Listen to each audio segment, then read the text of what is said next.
राष्ट्रवादी काँग्रेस शरदचंद्र पवार गटाचे भिवंडी तालुका ग्रामीण अध्यक्ष गणेशदादा गुळवी यांचा वाढदिवस नुकताच त्यांच्या निवासस्थानी अनेक मान्यवरांच्या उपस्थितीमध्ये केक कापून साजरा करण्यात आला। या शुभप्रसंगी त्यांना शुभेच्छा देण्यासाठी विविध राजकीय क्षेत्रातील नेते मंडळी देखील उपस्थित होते। तसेच महाविकास आघाडीचे पदाधिकारी कार्यकर्ते यांनी देखील त्यांना त्यांच्या पुढच्या वाटचालीसाठी शुभेच्छा दिल्या आहेत। तसेच त्यांना मेसेजद्वारे फोन कॉलद्वारे देखील त्यांना शुभेच्छा देण्यात आल्या। त्या सर्व शुभेच्छुकांचे गणेशदादा गुळवी यांनी मनापासून आभार व्यक्त केले आहेत। तर चला पाहूया या शुभप्रसंगी गणेशदादा गुळवी यांचा वाढदिवस कशा प्रकारे त्यांच्या निवासस्थानी साजरा करण्यात आला, थोडक्यात पाहूया।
राज्यातल्या नामांकित पक्षाच्या तालुका अध्यक्षाचा वाढदिवस अगदी साधेपणाने साजरा करणारे आमचे अतिशय जवळचे मित्र, आमचे भाऊजी नात्याने लागणारे गणेशजी गुळवी यांच्या वाढदिवसाला आम्ही सगळे मित्रपरिवार इथे आलेलो आहोत.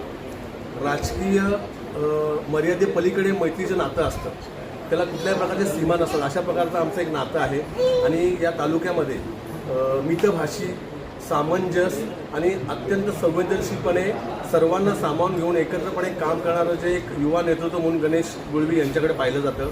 म्हणजे आपले वडील स्वर्गीय आत्माराम गुळवी यांचा समाजसेवेचा आणि लोकांशी असलेल्या ऋणानुबंधांचा म्हणजे स्वर्गीय आत्माराम गुळवी काकांचंही एक ख्याती होती की राजकीय बंधनांपलीकडे तेही मैत्री जपायची आणि तशीच मैत्री त्यांचा वारसा पुढे चालवत गणेशजी गुळवी जपत आहेत. आज इथे येणारा माणूस कोणत्याही पक्षाचा झेंडा घेऊन आलेला नाही. प्रत्येकजण एक मैत्रीचं नातं जपताना आपल्या पक्षाचा अभिनिवेश बाहेर ठेवून इथे त्यांना शुभेच्छा देण्यासाठी आलेला आहे. त्यांना या निमित्ताने उदंड आयुष्य लाभू दे, त्यांची राजकीय कारकीर्द लोकांना अशी देखणी वाढेल, अशी भरभराट होती आणि त्यांच्या व्यावसायिक कारकिर्दीमध्येही वृद्धी होऊन त्यांना प्रचंड यश प्राप्त होऊ दे, हीच मी आज ईश्वरचरणी प्रार्थना करेन.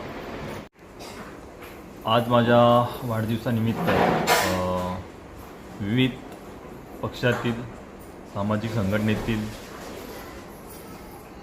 सहकार क्षेत्रातील लोक येऊन मला भेटली आणि मला शुभेच्छा दिल्या. मी त्या सर्वांनाच आभार व्यक्त करतो. अनेक लोकांनी प्रत्यक्ष न येता फोनद्वारे, सोशल मीडियाद्वारे ज्या मला शुभेच्छा दिल्या त्यांचेसुद्धा मी मनापासून आभार व्यक्त करतो.